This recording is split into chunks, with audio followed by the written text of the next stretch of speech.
Set of speakers will go for until noon when we break for lunch, and we're very pleased to have one of the founding members of the Coalition of Political Assassinations, longtime supporter of our work and one of the organizers of the recent Warren Legacy Commission report here, and an ophthalmologist that has been helping everybody see, including things about the Kennedy assassination. In fact, loaned me some reading glasses at one of my lectures out in Berkeley, which allowed me to read some George Orwell that I couldn't make out in the dark. But Dr. Gary Aguilar, and he's going to speak on, are you doing medical evidence today or Holland? Combination thing. Okay, so some of his latest findings, and then we're going to have Rex Bradford, who's done yeoman's work on the documents and the records, and has some information about what sort of an overview of what's new about the case and things that the records reveal. So this is Dr. Aguilar. Thanks, John. Thanks, everybody. It'll take me a couple minutes to see if I can get this figured out. First things first, so that we don't run out of power, I probably had to put an electric cord here.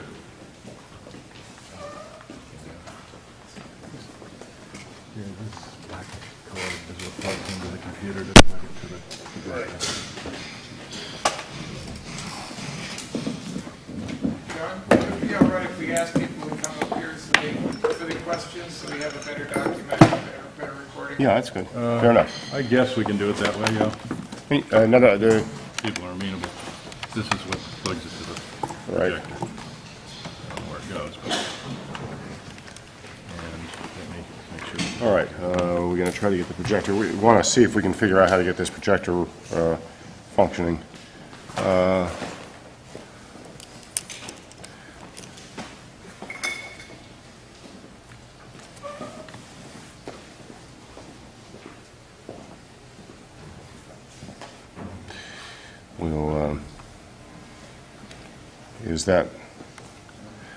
Is that on? Okay.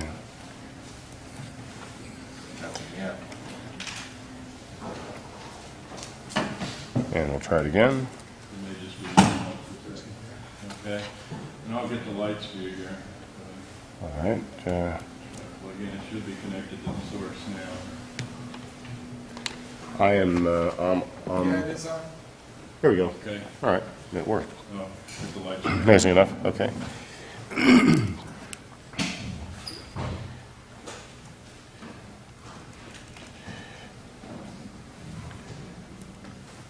Let me get back to the beginning of my talk. I don't know how I got so far advanced on this.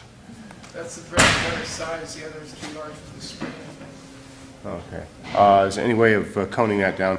Thank you all very much for coming today.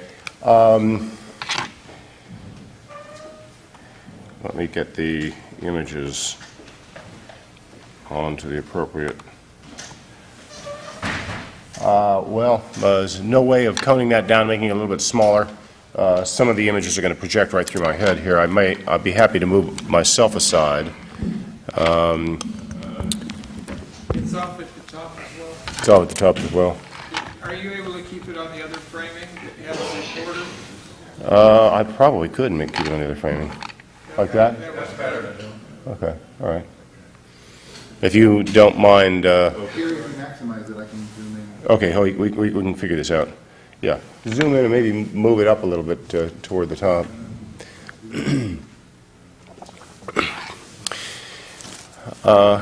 Let me just start here while we're working on this to give you an idea of where I'd like to discuss this today.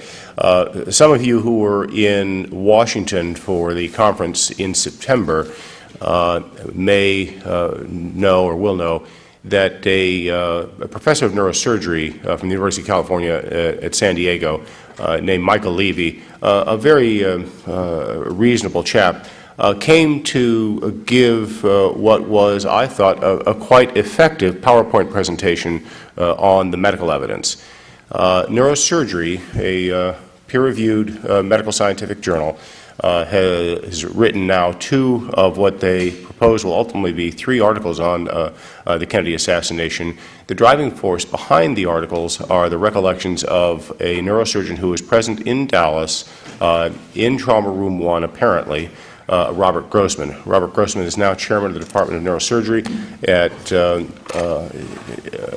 at Baylor in Houston, and he was not known at the time of the assassination in terms of the early records to have been involved at all. He was named as present by only one of the witnesses being a Parkland doctor named Ken Salyer, who was clearly identified as having been part of the resuscitation team. Dr. Grossman was the then new junior professor of neurosurgery at Dallas, Texas Southwestern Medical Center, and he came in with Kemp Clark, who was the chairman of the Department of Neurosurgery, the most senior examining doctor to examine Jack Kennedy's wounds. And in the aftermath of the assassination, many of the doctors left records, not only contemporaneous notes that they wrote that day, which became Warren Commission documents. They were also called to testify before the Warren Commission. They made appearances occasionally even at press conferences and so on and so forth. Robert Grossman left no imprint at that time about his recollections. His first comments appeared in 1981 in an interview by the Boston Globe.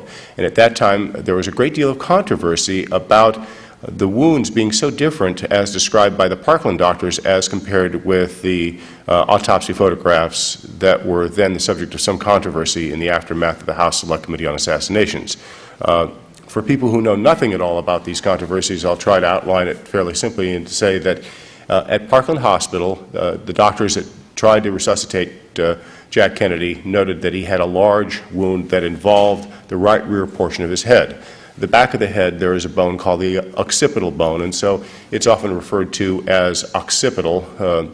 And most of the contemporaneous accounts written on the day of the assassination, both by the professor of neurosurgery, Kemp Clark, whose records, of course, we do have, and others who were there, described a large occipital or parietal occipital. The parietal bone extends from the very back of the head going forward along the side, and of course you have the frontal bone here. The temporal bone is over your temporal. So the simple anatomical lesson is that the frontal part of the skull was not noted then to have been damaged by the witnesses at Parkland. The posterior parietal and occipital bones, which are at the very back portion of the head, were described as being damaged. In any case, this caused some considerable controversy, and Ben Bradley for the Boston Globe wrote an article in which he interviewed a number of the Parkland doctors, got high-quality reproductions of images of the autopsy photographs, and wrote that there were clear conflicts here. Robert Grossman then, for the first time, described having seen a small wound in the back of the head, about an inch in diameter, in the occiput, and a wound on the side of the head. His description was virtually unique among the other Parkland doctors. He was a neurosurgeon at the time, of course, when he made the observations, and was still, of course, by then head of a department. And so his recollections were of some significance. In any case, neurosurgery then decided, in the aftermath of articles, I think, that were published in the Journal of the American Medical Association, that led to the Journal of the American Medical Association being successfully sued by a Parkland doctor here, Charles Crenshaw, now deceased. They paid Charles Crenshaw $250,000 judgment in the aftermath of his filing suit for defamation. And those articles have attracted what we call virtually no secondary literature. They were poorly written, poorly researched, and were not in any way an addition to what we understand about the medical evidence. So the medical literature has been very quiet on JFK's autopsy evidence until now these three articles have come out. The first one I won't dwell upon other than to show you just summarily what Dr. Grossman, who is featured, and his recollections are featured in the first article, describes as Jack Kennedy's wounds. The second article, which is the one that I would like to discuss today and put it in some kind of context, is one that was written by Dr. Michael Levy, who came and spoke in Washington, and at a dinner afterward admitted he really had no primary source of information on this, was somewhat sketchy about how he had acquired the information that filled up a 20-page article on the subject, and the article was an article that basically summarized JFK's medical and autopsy evidence. Now, by way of discussing JFK's medical autopsy evidence, what I want to do today is discuss it in the context of how neurosurgery explored it, because I think that one of the things that has come out that Rex Bradford is going to be discussing in more detail is what we've learned from the Assassination Records Review Board, and we've learned a hell of a lot. Neurosurgery, ironically, paints a picture of JFK's medical autopsy evidence status post ante the House Select Committee on Assassinations. Their recounting of evidence is extremely obsolete and inaccurate, quite frankly. In any case, this is looking at it from their standpoint. Here is a cover sheet from the article, Neuroforensic Analysis of the Wounds of President John F. Kennedy, Part 2. Here we are. This shows the article, and as you can see, slide right, Michael Levy is the lead author, a very pleasant chap who, my hat's off to him. He flew back to give us his talk and did a very nice job of the PowerPoint presentation in Washington, D.C. He flew back on a red eye. When I was an idle and dissolute youth, I spent time in neurosurgery and had actually toyed with the idea of doing neurosurgery when I was doing residency in general surgery. I did internal medicine for a year and then did general surgery for a year before going into ophthalmology. And neurosurgeons are crazy, and their line of work is a crazy line of work. So I suppose for a neurosurgeon to be up all night is pretty much standard operating procedure, but it was very generous of him to give us that time. The other authors here is Daniel Sullivan, who is the lead author on the first article. He has a master's in divinity and is associated, I think, dealing with ethical issues in neurosurgery at the University of Southern California in Los Angeles. Roderick Facio, which I did not realize at the time when I saw this, turns out to be one of the editors of the journal Neurosurgery that this appeared in, and of course Robert Grossman. Robert Grossman clearly is the driving force behind these articles. In any case, Dr. Levy/Grossman defend the lone gunman hypothesis, and that's the real thrust of Part 2. It appears in a peer-reviewed journal, and there's a significant irony to this, which I'd like to develop today, and that is that the presentation that they made was in the aftermath of both Dr. Grossman having complimented me on an essay I wrote, which is up on Rex Bradford's website, called How 5 Investigations Got It Wrong. He complimented me on that prior to this paper appearing in print. And in that very paper, I am drawing from, in today's presentation and in the presentation I made before, I'm drawing, in that very paper that was written before he published his article, I debunk all of the issues that they use as evidence to support the lone gunman hypothesis. In addition, last year there was a conference in Pittsburgh. Those of you that were there will know there were 1,300 people in the audience, and Robert Grossman was there as well. Sat in the audience and heard me again go through this evidence, and in the course of that, not knowing what they were going to publish in Neurosurgery later, I discussed all the issues and debunked much of the evidence that ended up being what we call primary, secondary sources of information that Neurosurgery and Michael Levy used to defend the lone gunman hypothesis.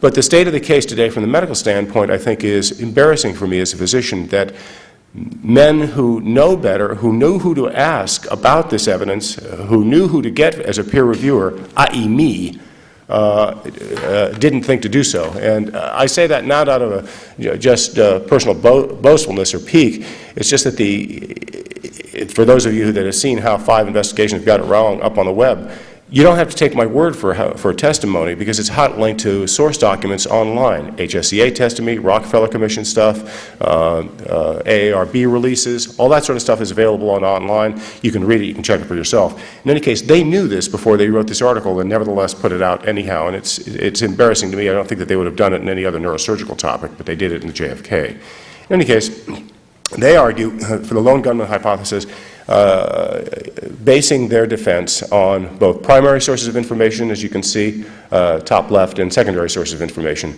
Most importantly, they dwell on the issue of the accounts of Parkland witnesses. The second thing, of course, is for primary sources is autopsy report, an examination of JFK's clothing, ballistics data, and the Warren report.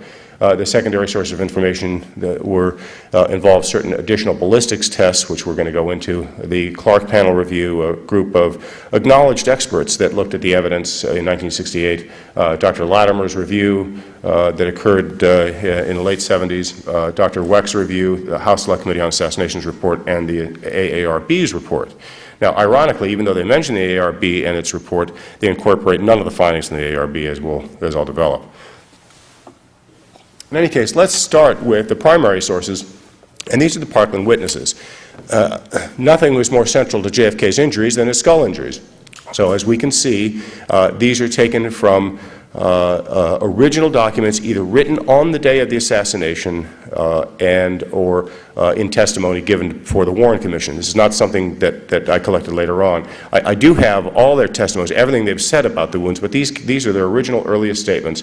And as you can see, Dr. Perry, Malcolm Perry, who performed the tracheostomy on Jack Kennedy and had a very good chance to observe Jack Kennedy's wounds, described his skull wound as an occipital parietal, again, right posterior portion of the skull. Dr. Carrico, someone else who was involved in the resuscitation effort, said posterior skull in the occipital region. Marion Thomas Jenkins was the anesthesiologist. Anesthesiologists, for those of you who aren't physicians in the audience, sit at a patient when they're undergoing resuscitation with their head essentially between their legs. They're sitting right there at the head of the table, and they're right there. They have a superb access to view the skull wounds because they're sitting, whereas other people may be standing in the room, and so they're almost at eye level with the victim, in this case's skull injuries. And then Dr. Baxter, who described it as temporal and occipital bones being missing, and Paul Peters, another doctor. Here is a diagram, top right, the leftmost diagram was a pictorial representation that was prepared under the direction of Robert McClellan, and at first it was published in the book 6 Seconds in Dallas in 1967 by Tink Thompson, who many of you know. Here are some images on the right. One is Charles Crenshaw, and then another one is Ronald Jones, both Parkland doctors who were there. The Journal of the American Medical Association, for example, slammed Charles Crenshaw because he dared to suggest the wounds might not have been consistent with a single gunman, and Charles Crenshaw was documented as having been there by 6 different people in Warren Commission testimony. Dr. Delaney was another doctor who was there at the time of the autopsy, and Nurse Audrey Bell. They all had their hands in about the same place, indicating that that's where the skull wound was that they saw. Here are more images. You can see Ed Hoffman, Mrs. Willis. There's Robert McClelland, a Parkland doctor. Paul Peters again. Ken Salyer, the only doctor who identified Dr. Grossman as having been anywhere near the resuscitation room, and he does not place him in the room. He just says he saw him going just outside the room, and with the possibility exists, of course, that he was there, and he probably was there. Here is a letter that Dr. Paul Peters wrote Harry Livingston when Harry Livingston had sent them the image, which is McClelland's diagram. Now, he had sent them the image saying, Dr. McClelland said that here where this diagram from 6 Seconds in Dallas is where Dr. McClelland says he saw a wound. Paul Peters then wrote back to him with this X pointing, yes, that's where it is, essentially. You will find that in High Treason, a copy of that letter on Paul Peters' stationery from Texas Southwestern Medical Center. In any case, I assembled these witness statements, and it's very clear that the wound Kennedy sustained involved the right rear of his head most prominently, in all likelihood, but it did not confine itself to that area. It also involved the right side of the skull as well. It was a rather massive wound. And when you put together the earliest recollections of the statements from the first physician I list there is Kemp Clark, because he was professor of neurosurgery. It is his business to understand the nature of skull injuries. He was quite experienced at the time, having been at the head of a place that had a lot of trauma. Dallas's Parkland Hospital was recognized even by us at UCLA's Harvard General Hospital as being one of the places that you go to for really superb training. It was in the league, we used to say.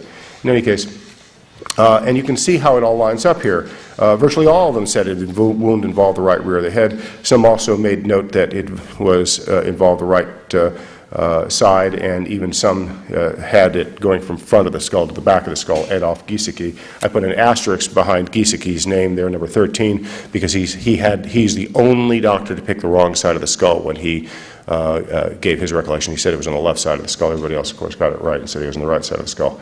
In any case, Dr. Grossman, in this article, dismisses all the Parkland doctors, all his colleagues, all the people who wrote down what they saw on the day of the assassination,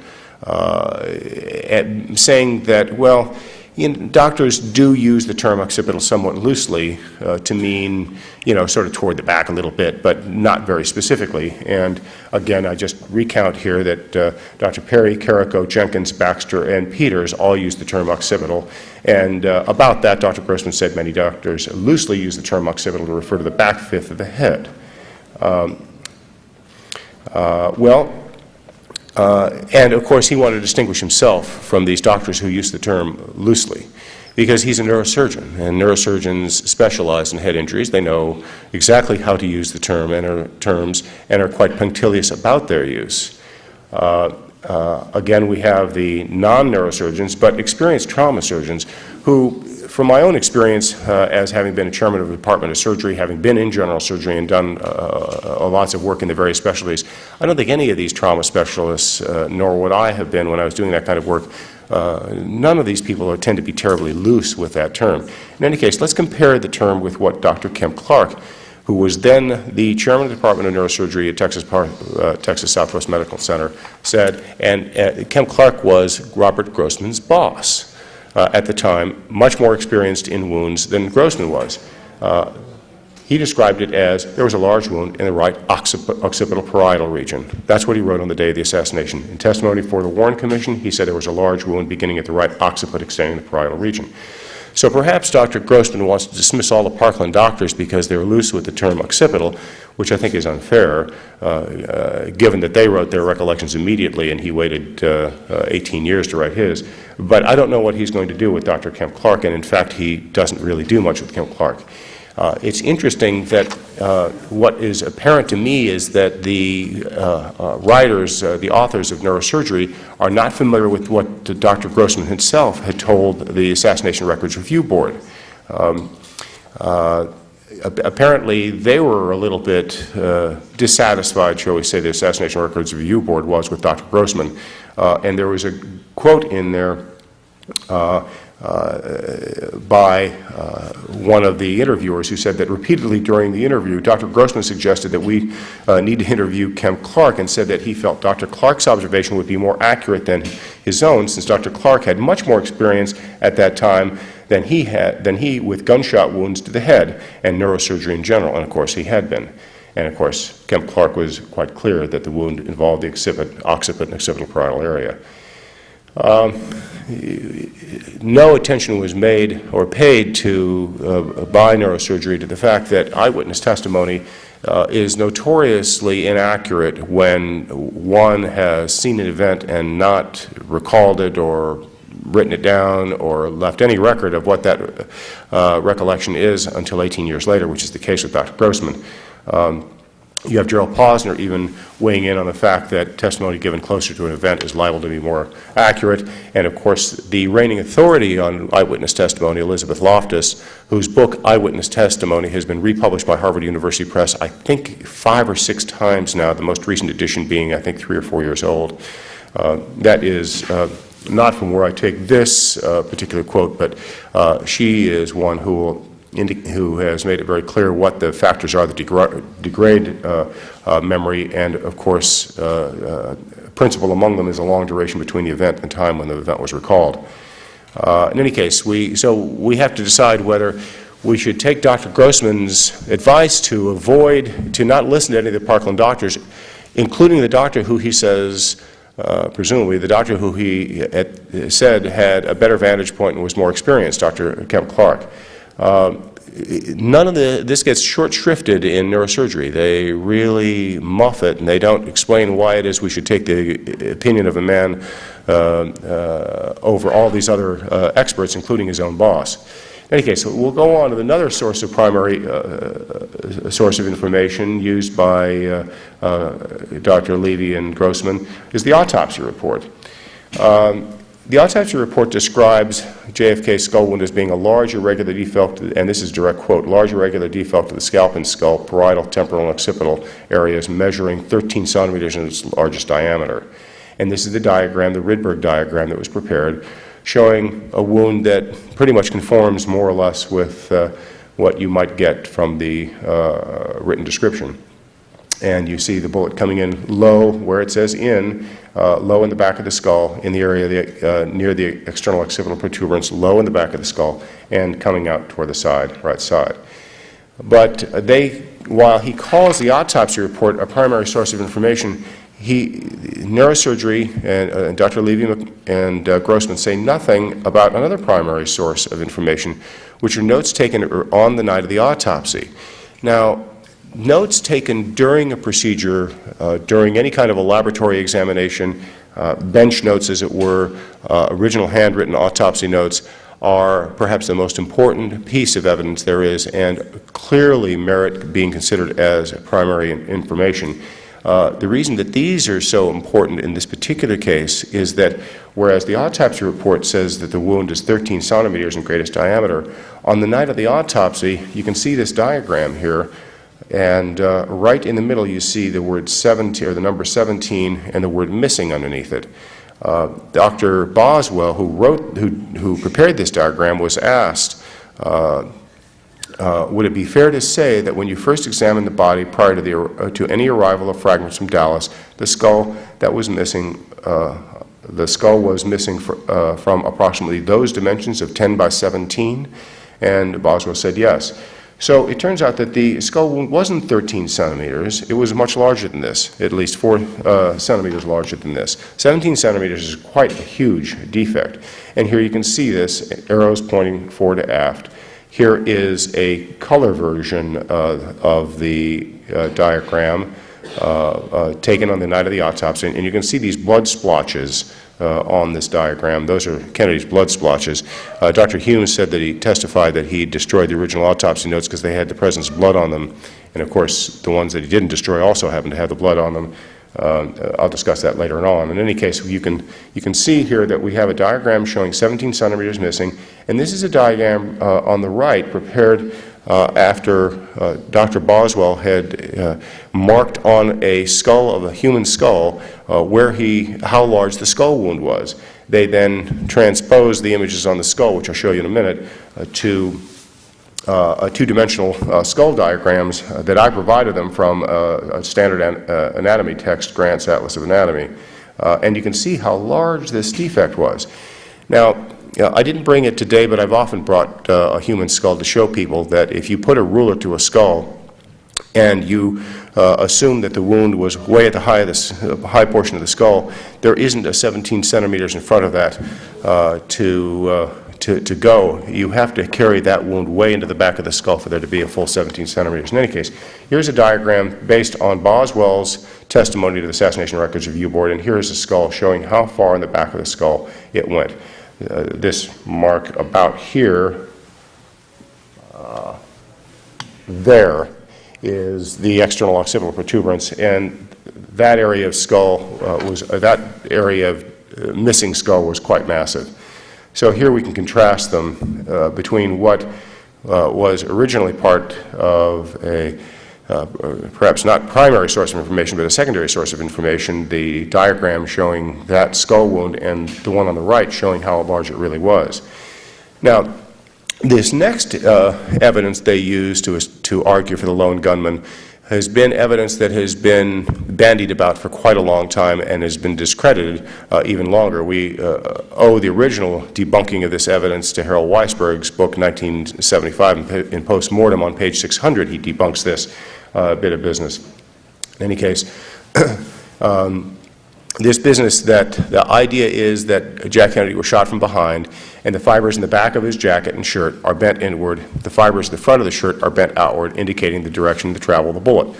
Well, that seems to make a lot of common sense.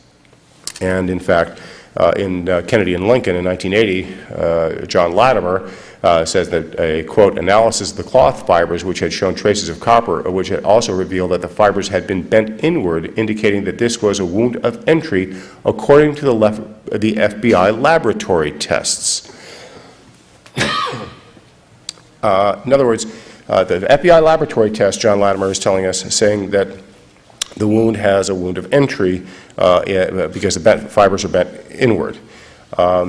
We can go on. The Rockefeller Commission expert, Dr. Richard Lindenberg, which does not show up very well, the bottom left slide, but he was one of the experts that the Rockefeller Commission used, also said that in front of JFK's shirt, the bullet produced a 1.2 vertical slits, 1.2 centimeter vertical slits in the overlapping parts of the collar, and the stumps of the torn fibers of the material point to the outside, indicating it had exited there.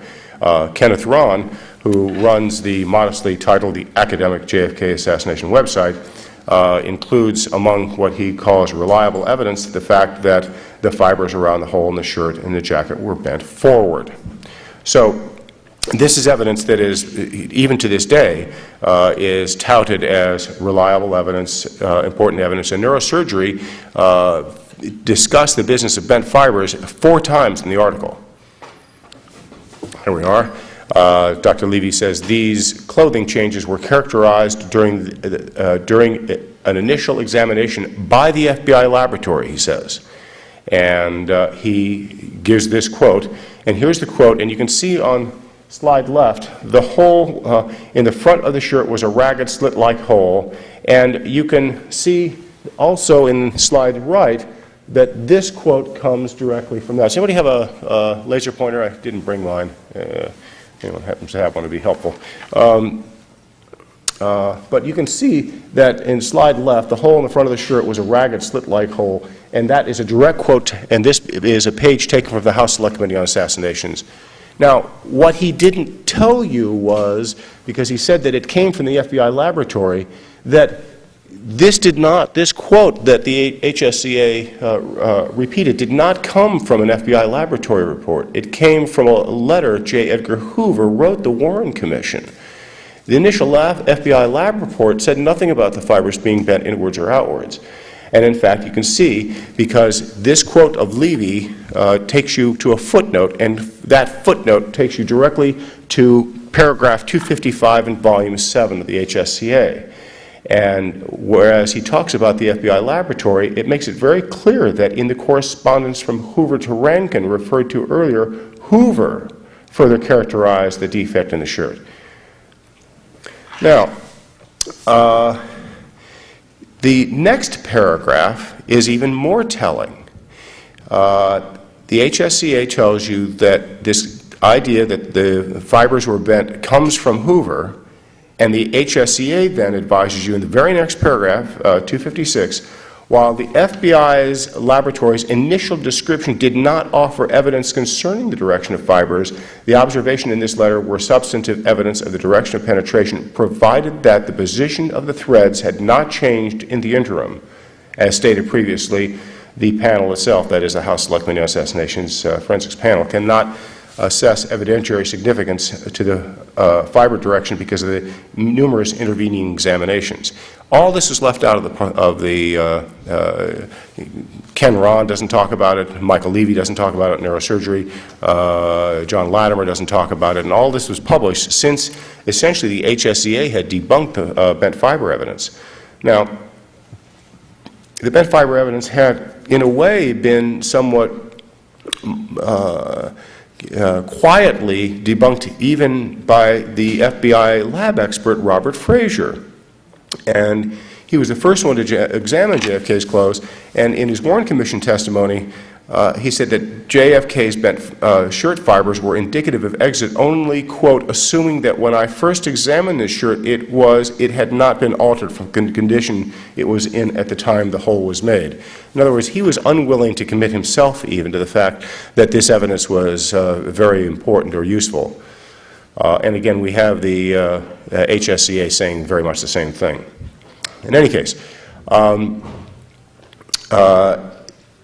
This original debunking goes back to 1975 on page 600 of Harold Weisberg's book. He points out the fact that nowhere in the FBI's original lab report about JFK's clothing was there any mention about fibers being bent inward and outward. That premiered for the first time in the letter Hoover wrote the commission. And Hoover, I think, has a deserved reputation of having wanted to bend the direction to favor the lone gunman solution. But none of that was made clear. And the interesting thing about the neurosurgery piece, which is very discouraging to me, I sent the pages from, I happen to own a set of both paper and computer copies of the HSCA volumes. I sent the pages right from the HSCA to the editor in neurosurgery, pointing out to them, I said, you know, you quoted one sentence here that makes it sound pretty damning right from the House Select Committee on Assassinations, and then omitted the one where they debunked it, which is the very following sentence. It'll be interesting to see whether neurosurgery ever gets around to correcting that. In any case, next thing to go to, other primary sources of information that they go with are the ballistics data. And again, this is evidence that neurosurgery used or cited in support of the lone gunman hypothesis. And the ballistics data they referred to, and here's a direct quote from the paper, from Dr. Levy's paper, that test bullet blew out the right side of the reconstructed cranium in a manner very similar to the head of the wounds of the President. That's a direct quote from the paper itself. Well, it turns out that that's a verbatim quote from the Warren report, except that where cranium was used by Dr. Levy, the word skull was used by the Warren Commission. In any case, we've seen the diagram that the Warren Commission used to understand JFK's wounds, and that's the Rydberg diagram up there on the left. And here's the test skull.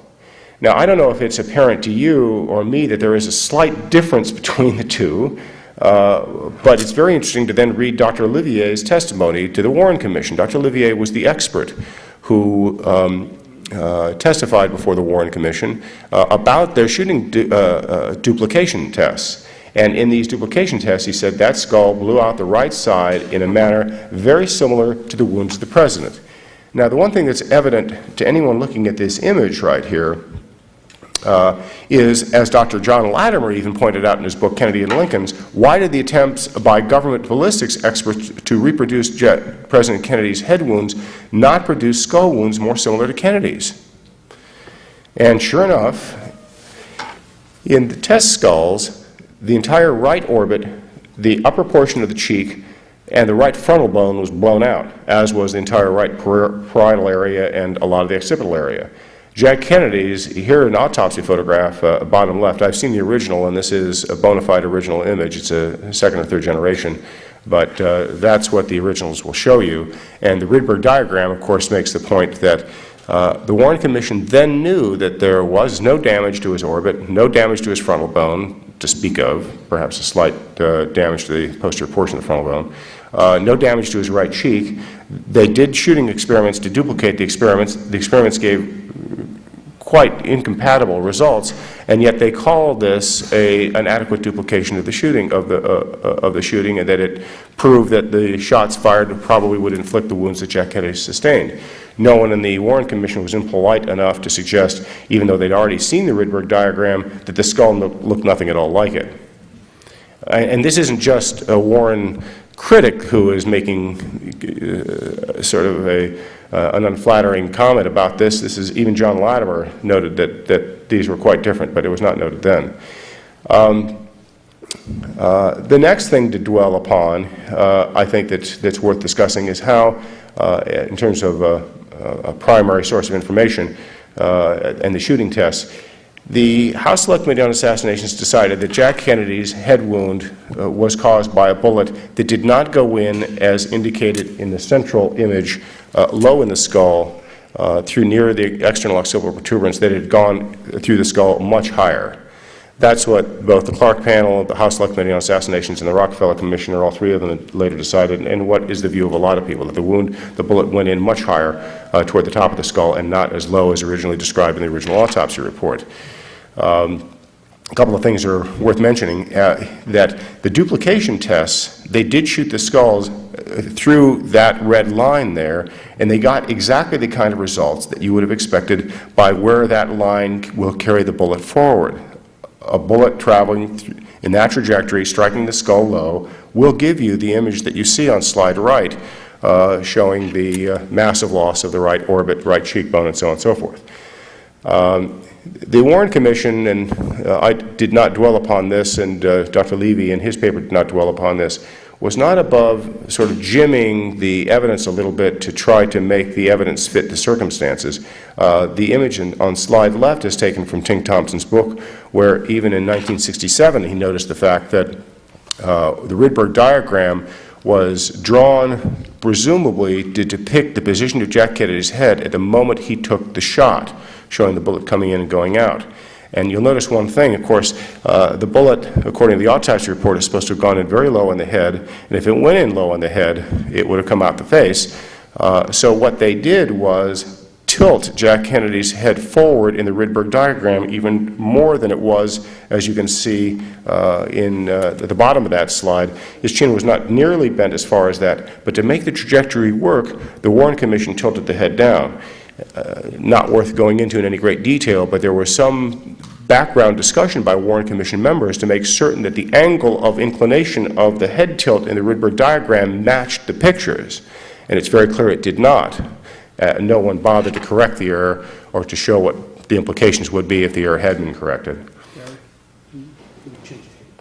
Okay, yeah, stop for a moment and change tape.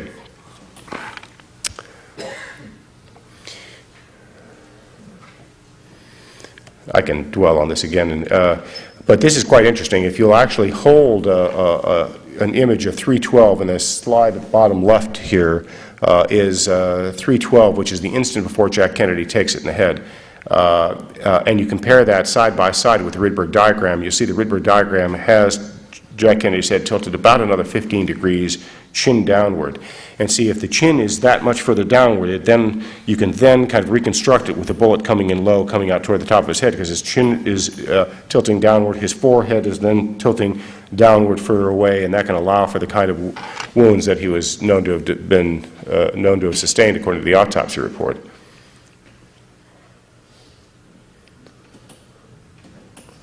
We're waiting for a little technical glitch here. But the interesting thing about this peer-reviewed paper in the medical scientific literature is that it was a very interesting manner in which the evidence was selected. Evidence that fit was selected. Evidence, even very clear evidence in the Assassination Records Review Board, the House Select Committee on Assassinations, others, that did not fit was left on the cutting room floor. It was completely discarded. There's another little irony to this while they're getting the tape up here.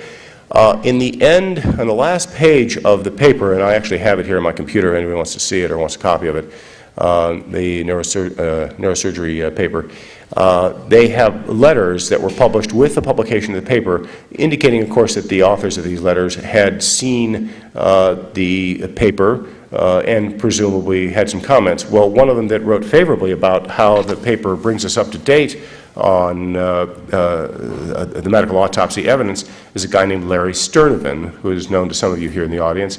Larry Sturdivant testified very much in favor of the lone gunman hypothesis, and his testimony is in Volume 1 of the HSCA.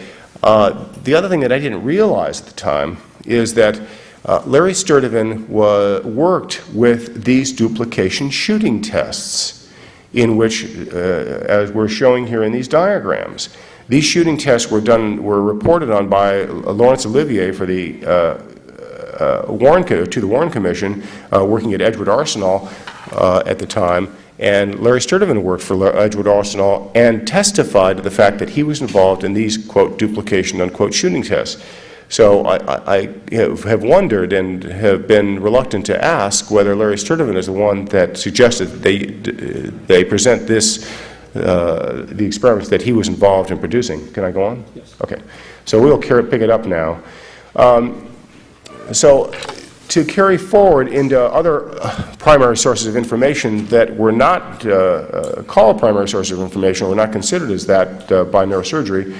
You have Dr. Boswell's face sheet autopsy notes and the notes and descriptions of witnesses who were present at JFK's autopsy. Those are pretty important sources of information. They're certainly primary. Here we have the, as we discussed before, the face sheet from Boswell's notes taken on the night of the autopsy on the left, and this is a much more recent 1996 rendition of how he diagrammed the wounds. Even 35 years later, he was saying pretty much the same thing. So we'll go on to the secondary source of information that neurosurgery uses to bolster the lone gunman hypothesis, and among them are Latimer's ballistics tests, the Clark panel review, Latimer's review, Weck's review, and so on and so forth. Now, I have always found myself questioning Dr. Latimer's objectivity on this subject. And one of the things that brings me to question his objectivity on this is, first of all, he shot both skulls in melons, and as Dr. Sturtevant testified before the House Select Committee on Assassinations, when they'd shot skulls, they shot them lower in the skull than it was later determined by some people that the bullet had entered. They decided the bullet had entered much higher. But Sturtevant did testify to the fact that every skull they shot flew away from the rifle. In other words, they shot it from the behind and it went away. Now, of course, we see in the Zapruder film that Kennedy's hit in the head and he lurches backwards to the rear left. Now, Latimer does shooting experiments with both skulls and melons. And he writes in his book that I wish to re-emphasize that none of our test objects in these shooting experiments with melons and skulls ever jumped or fell off the stand away from the shooter. He'd like you to believe, and I know people who've done shooting tests with melons, Art Snyder, who's at Stanford Linear Accelerator, a senior physicist, Doug DeSales, who's an experienced gunman, a physician in Sacramento. They've done a lot of shooting tests, and I don't know anyone that's gotten that result. In other words, Latimer will tell you that whether he was shooting at melons or skulls, they always came back at him after he hit him with a bullet. Most other people will tell you that, particularly with melons, that most of them rocked away, at least initially, or went to one side or another. Sometimes it would rock very gently back toward you, but in no case was there any consistent pattern of them always moving back toward you, which is the results that Latimer reported. I just don't believe that that's true. I don't believe that's happened, nor was that the experience of the people at Aberdeen Proving Ground when they did this for the Warren Commission. All those skulls, as you might very well have expected, flew away from the rifle. In any case, he then said that because the Warren Commission had been ineffective at producing wounds that had duplicated Jack Kennedy's injuries, he adjusted the firing so that he would shoot the skull slightly higher, and then he presented this image, which is taken from his book, saying that this image did much more accurately duplicate Jack Kennedy's skull wounds. And you can see that what is principally missing here is the frontal bone. Let's compare the image that you see there with the autopsy report's description of what was actually missing at the time, and it was parietal, temporal, and occipital. No mention in the autopsy report that the frontal bone was missing. This is John Latimer's duplication. All right, so we'll go on to the Clark panel review, and this is particularly interesting to me, as those of you who may have heard me speak before or read parts of my essay, my 9-part essay on how 5 investigations got it wrong. The Clark panel, and I don't show it here, I've discussed it before and it's up online. One of the things that one of the HSCA researchers pointed out to is the fact that when people don't want to find evidence, they won't find it. And when they have their mind made up, they generally tend to follow along the lines they have their minds made up on when they embark on a project.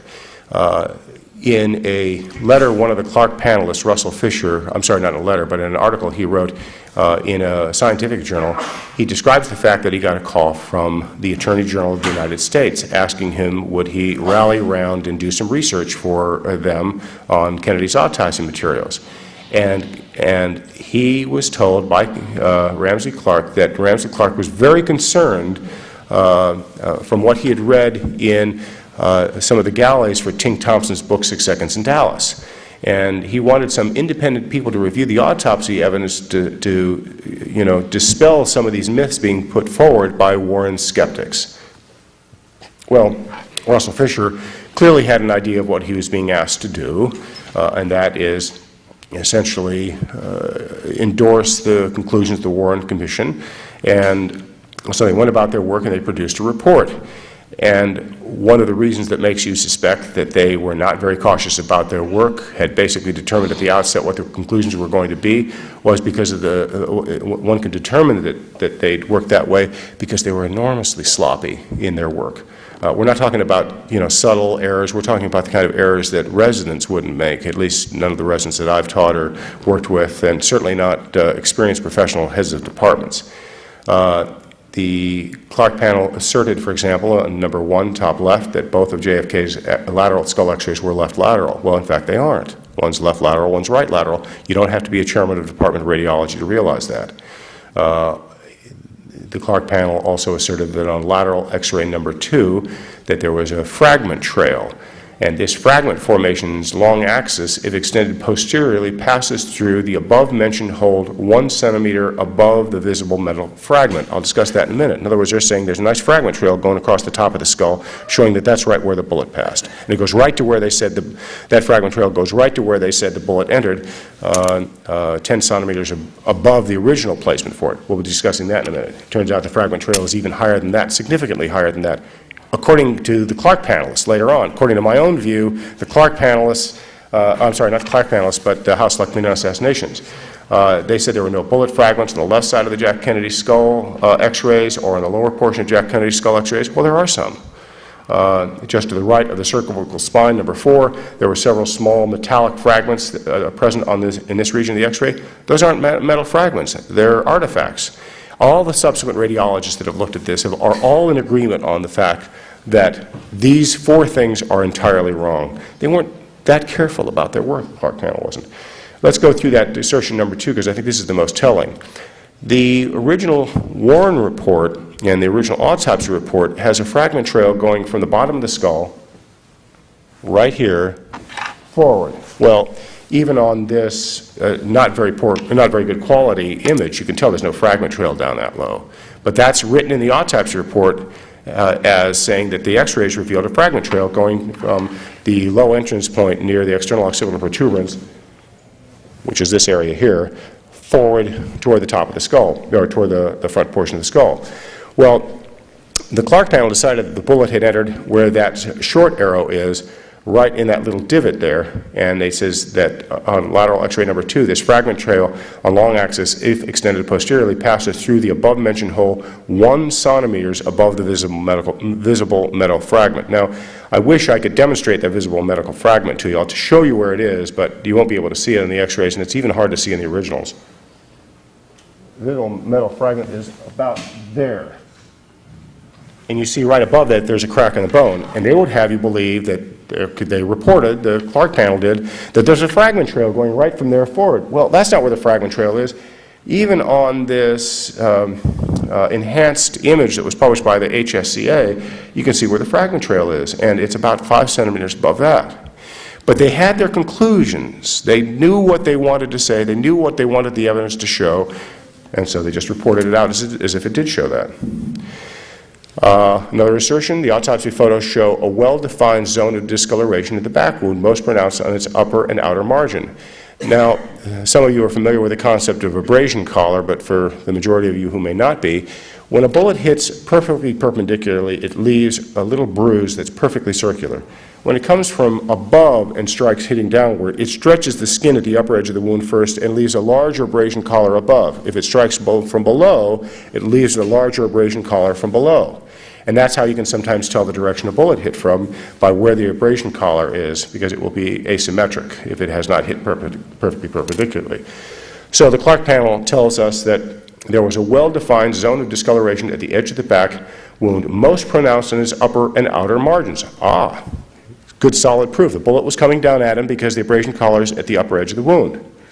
Well, you don't need to be unfortunately, it does not project to the back, and I'm standing in front of it right here anyhow, but those of you can see it.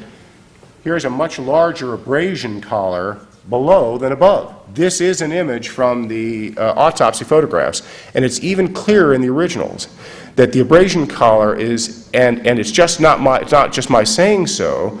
All the other experts who have subsequently looked at this, subsequent to the Clark panel, said the abrasion collar was more prominent in the lower part of his wound.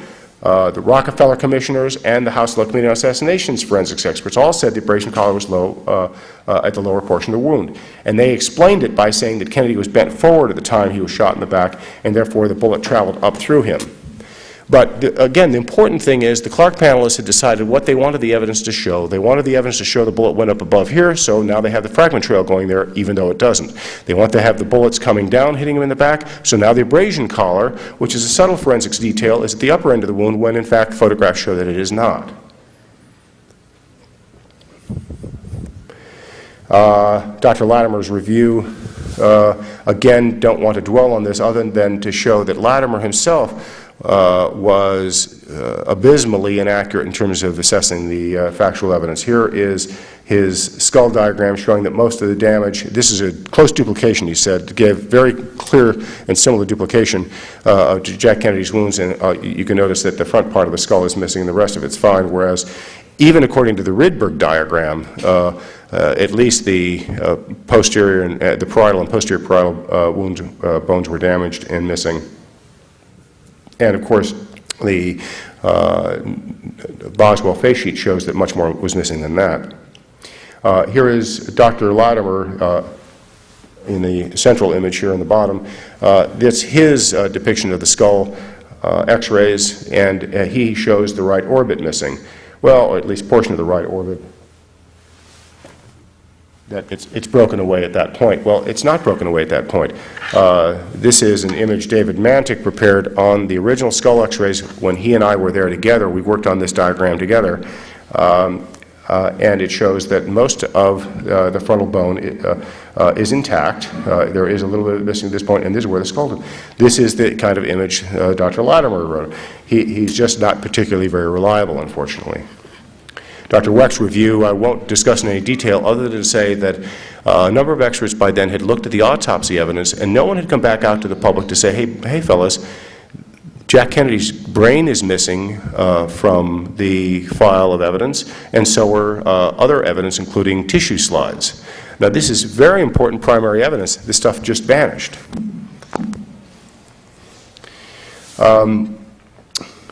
Let's go on to another secondary source of information.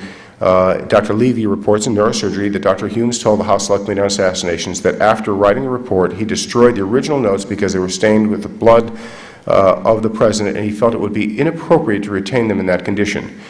Now, this is something, again, that I had debunked several times before. Dr. Grossman knew that I debunked this. He complimented me on the essay in which I debunked it. He sat through the lecture that I gave in which I debunked this, as I had debunked all those other things before. And here they are saying that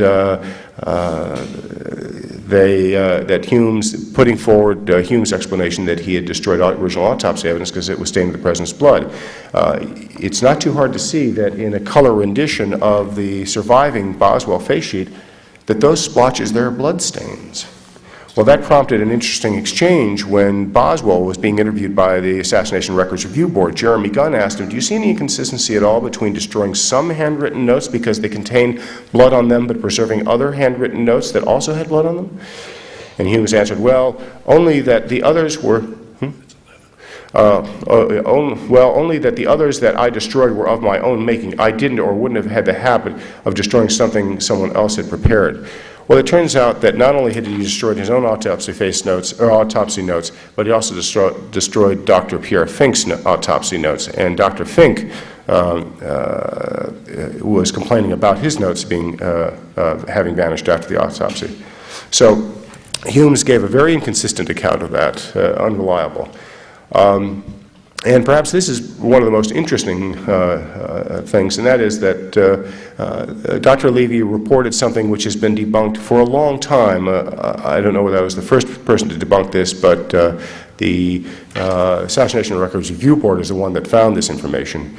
Dr. Levy reported in Neurosurgery that the House Select Committee on Assassinations verified that the post-mortem photographs and x-rays in the custody of the National Archives were authentic. Authentication of the autopsy photographs was essential because of the discrepant descriptions given of the wounds by eyewitnesses at Parkland Memorial Hospital and the doctors present at the autopsy, the Warren Report, and the Clark panel. And Levy, again, let's recap that the HSCA verified that the post-mortem photographs and x-rays in the custody of the National Archives were authentic. But we look at a footnote on the bottom of page 226 in volume 6 of the HSCA, and the footnote in the HSCA reads that because the Department of Defense was unable to locate the camera and lens that were used to take these photographs, the panel was unable to engage in an analysis similar to the one undertaken to essentially close the loop on the Oswald backyard photographs. In other words, the House Select Committee on Assassination said that it essentially authenticated the autopsy photographs, but that the original camera was not available to completely close the loop. Well, again, I had that same quote, the House Select Committee on Assassination saying that the autopsy camera had been lost, and so it couldn't quite close the loop to prove that the autopsy photographs had come from the autopsy camera. It turns out, as the Assassination Records Review Board put it, by late 1997, enough related documents had been located and assembled by the authors to bring into serious doubt the accuracy of the HSCA's conclusion that the Department of Defense was unable to locate the camera and lens used to take the autopsy photographs. It turns out that they had found the camera that took the autopsy photographs, and they tested it against the images, and they didn't match. Now, the irony, this is a huge discrepancy. It's not one I discovered. The Assassination Records Review Board came up with this. But it is one that had been discussed both in the essay that Dr. Levy, or not Dr. Levy probably didn't read it, but Dr. Grossman read, or at least he complimented me on after he said he'd read it. And I'd already debunked this in my talk in Pittsburgh that Dr. Grossman sat through. None of this got apparently understood. But here are the memos right here, and rather than having you try to read them here, I'll quote from them. The Department of Navy sent the HSCA a letter who said, hey, we're not happy with the camera we have here because it doesn't match the photographs. And they wrote back to them saying the camera was the only graphic view camera of this type in use at the National Naval Medical Center in November of 1963. In other words, fellas, you got the camera. It was the only one that was in use here. But as Dr. Blakey put the problem, he said, after examining the camera and comparing its features with the characteristics noted on the autopsy photographs, our photographic experts have determined that this camera, or at least the particular lens and shutter attached to it, could not have been used to take the autopsy pictures. And here is that quote again from volume 6 of the HSCA, the footnote, in which they say that they had been unable to find the camera. Well, the HSCA suppressed the fact that they had been given the camera didn't match the photographs. They reported out that they had not been able to find the camera. And I think it was very misleading.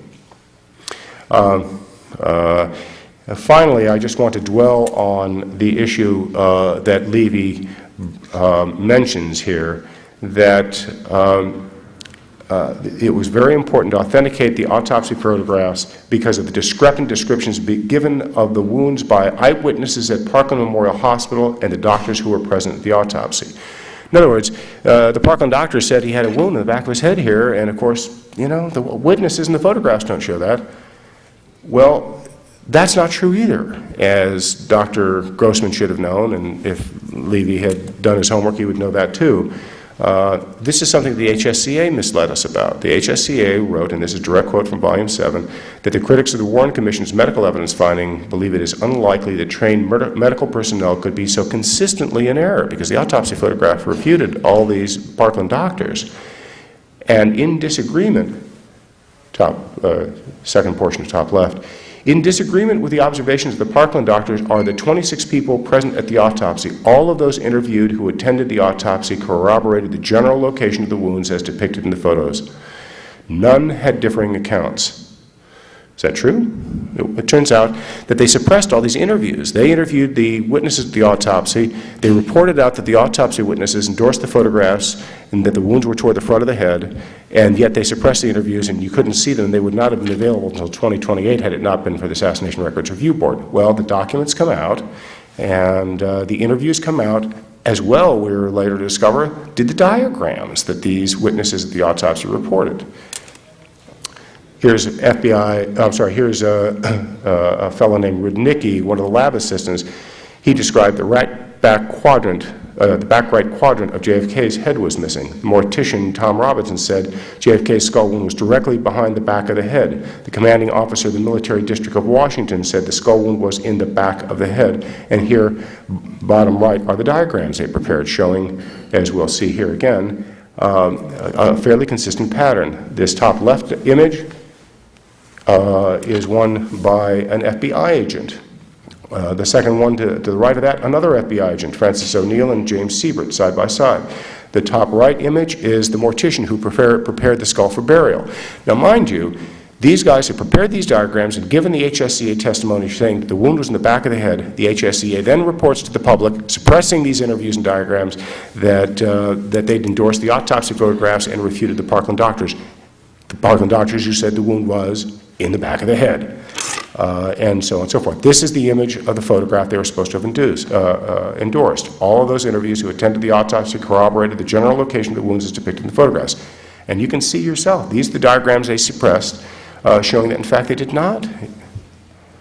They directly refuted them. Here is Francis O'Neill, an FBI agent. Here he is in a television interview in the late 70s, showing where he recalls having seen the wound. Here's a diagram he prepared for the HSCA in which he was one of the people who was supposed to endorse the photograph on the bottom left, which of course he did not. And so here we have assembling, as you saw this before, these are the witnesses who at Parkland Hospital who said the wound involved the right rear of the head. So then I assembled the witnesses who had saw Jack Kennedy's wounds during the autopsy. And whereas the Parkland doctors had the wound overwhelmingly in the right rear of the head, so did the autopsy witnesses. And again, here's Paul O'Connor. Here's a diagram he had, and people looked at this and they said, well, you know, he's just a lab technician. I mean, what does a lab technician know about Jack Kennedy's wounds? And, you know, these guys can be widely inaccurate. He has the skull wound going from fore to aft. Well, you know, that's where Dr. Boswell has it, too.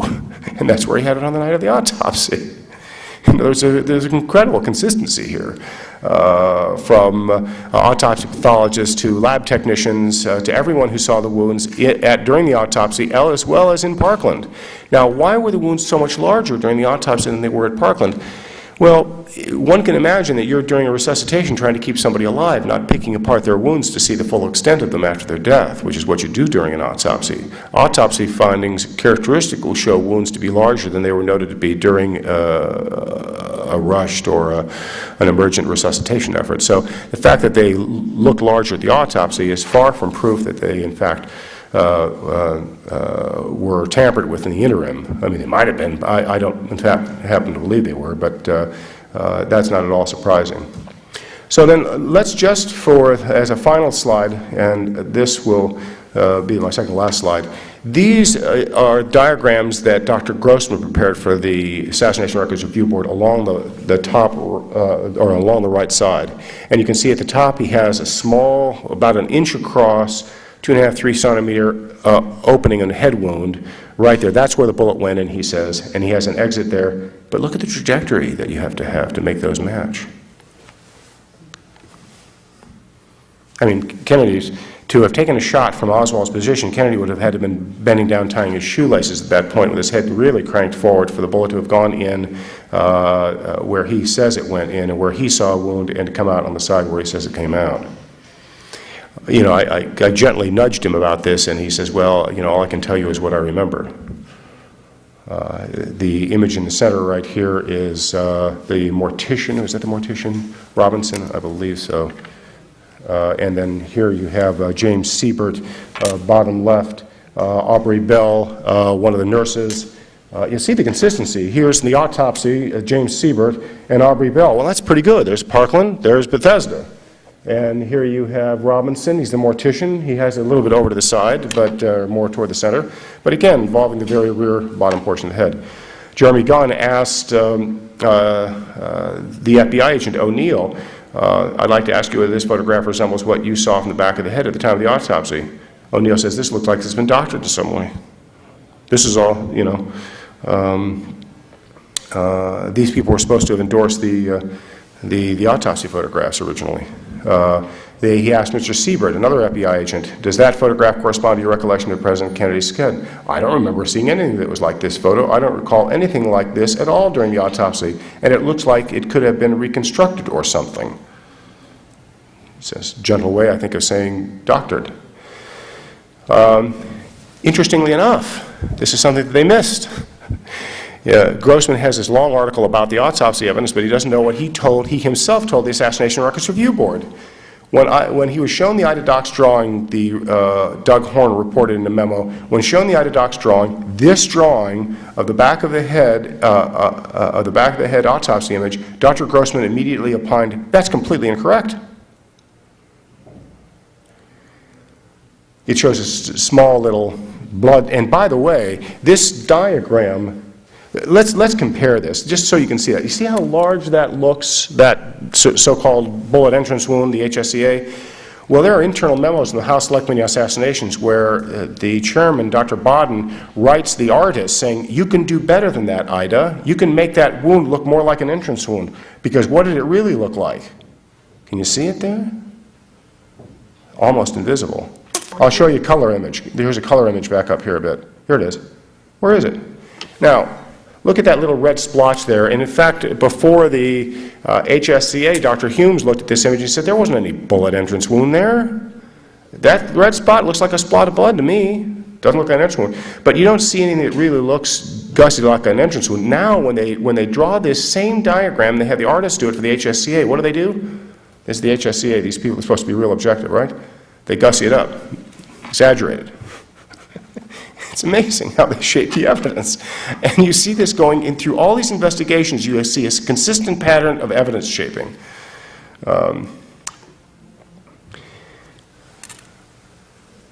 When shown Dr. Boswell's sketch, this is again something else that wasn't mentioned by neurosurgery. When shown Dr. Boswell's sketch of damage to the superior aspect of President Kennedy's skull drawn at the Bethesda autopsy, Dr. Grossman exhibited complete bafflement and said he did not even understand the drawing. And when the ARB staff explained that the notation 10 by 17 missing referred to an area of missing bone in the top of the head, 10 by 17 centimeters in size. In other words, he just says, I don't understand that. In any case, we have a consistent recollection of autopsy photograph, problems with the autopsy photographs. And we also have something else, and that is all the witnesses, or all the primary witnesses testified autopsy photographs they took are missing. Dr. Humes, Dr. Boswell, Dr. Stringer, Floyd Reeby, a photographic assistant. Sorry, I went in the wrong direction. And there's more testimony. Dr. Fink said that he took autopsy photographs that are missing. And here are the autopsy witnesses who said autopsy photographs that they know they took are missing. All three of the pathologists, both the autopsy photographers, FBI Special Agent Francis O'Neill and FBI Agent James Siebert rebuked the autopsy photographs, and even Robert Grossman said, you know, that's completely incorrect. In any case, there's other issues concerning JFK's brain, about how much of it was missing. The brain that turned up during the autopsy weighed 1,500 grams according to the measured brain weight. A normal brain weighs 1,350 grams.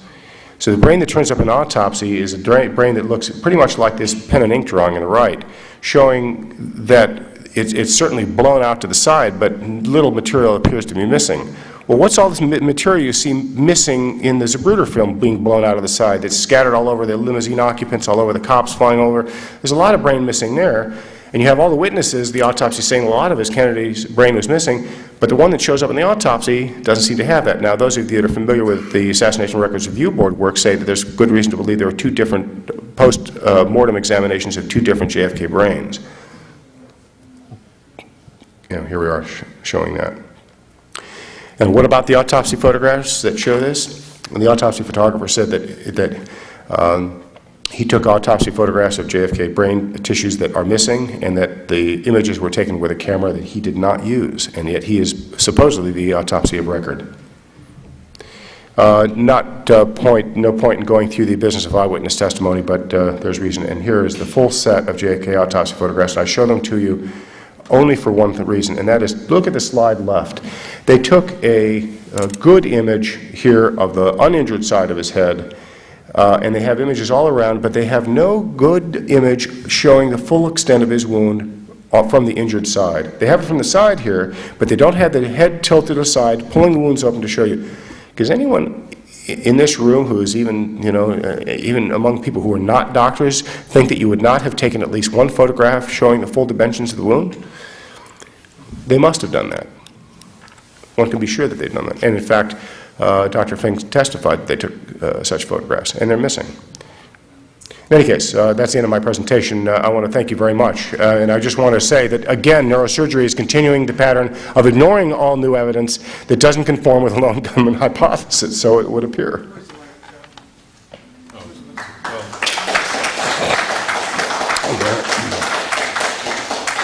We probably don't have time for questions right now, but Yeah, Rex can do the presentation, and we'll take questions when he's done for both. Okay, I'm trying to, there we go, okay.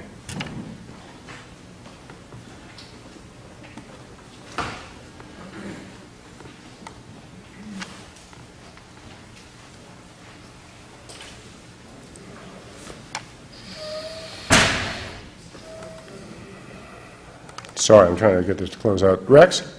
Oh, come on. Are you going to use a computer? No, not going to. Oh, you're not going to? Okay.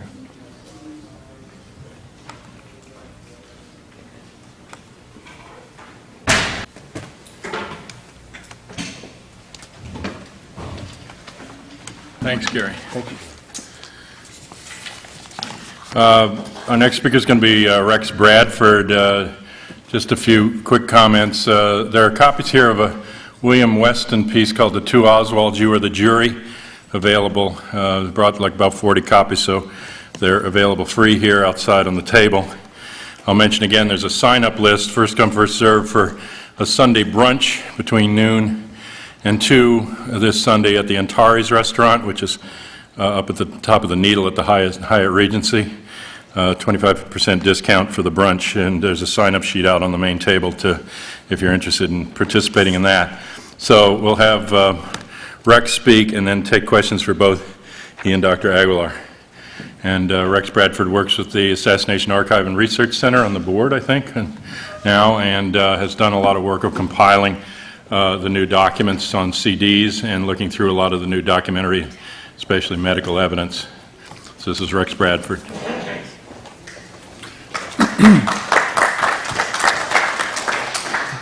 Hello. What I'd like to do today, my talk is called Lessons Learned from 40 Years of Cover-Up. And what I want to do is talk about sort of general remarks, I guess, on the state of the case as I see it, with some specific emphasis on some of the things that we learned over the last 10 years with the declassifications as a result of the Assassination Records Review Board, because I think it's quite stunning what was learned. Some people may know I'm actually a relative newcomer to the scene, although I think in another decade or two I'm going to have to stop calling myself that. But I learned a great deal that's very troubling over the last several years, and I haven't lost my outrage yet. The first JFK conference that I attended was in 1998, and it was a pretty good-sized affair, and it really galvanized an interest in me that had been growing fast. And it was around that same time that the ARB medical releases came out. And I bought a set, and I was basically shocked by what I read. And then I just sat back and waited for this to show up on the front page of the New York Times. And I stopped waiting after a while, a little sadder but wiser. And so I'm a computer professional by trade, so I took my scanner and computer skills and started making those documents available on a CD-ROM. And that's what got me into what I've been doing since then, which is taking as much as the release record as I can find and making it available on the internet and also on CDs. So I want to start spending a few minutes talking about those medical documents and some of the things that Gary didn't get to because there's so much in there. And then talk about some of the other documentary evidence that came out on other topics in the 1990s. I think we learned a great deal and are still learning a great deal, pretty much everything except who killed John F. Kennedy. And that's because, as we learned time and again, the investigations did their best to avoid answering that question. Sometimes you'll hear people say that eventually the government, will open up and tell the truth on what happened, and I think that's a fundamental misunderstanding of what's going on and how things work. I don't think the government knows who killed John Kennedy. Nobody on the Warren Commission did. There was a lot of whistling in the dark. It's amazing when you read things. I have yet to see a single person in official capacity even speculate on paper that maybe CE 399, the magic bullet, was planted, even though it seems an obvious possibility, at least, to everyone who looks at the thing.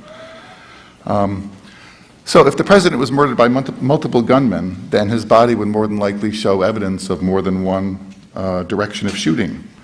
And so if honorable men for the good of their country, perhaps, needed the solution to that crime to be a lone gunman, then what has to happen?